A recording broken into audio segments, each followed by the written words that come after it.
Welcome to Law Points. I am Varaprasad. I will discussing about BNS Act Section 121. మీరు ఒకవేళ ప్రభుత్వ ఉద్యోగి అయినట్లయితే మీకు ఈ విషయం తప్పనిసరిగా తెలియాలి.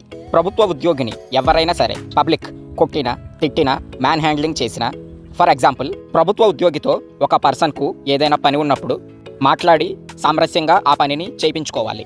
అంతేగాని ప్రభుత్వ ఉద్యోగిని అదిరించి బెదిరించి ఆ వ్యక్తిని భౌతికంగా గాయపరిచినట్లయితే గాయం చేసిన వ్యక్తికి 10 సంవత్సరాల వరకు జైలు శిక్ష, అదేవిధంగా భారీ జరిమానా కూడా విధించవచ్చు.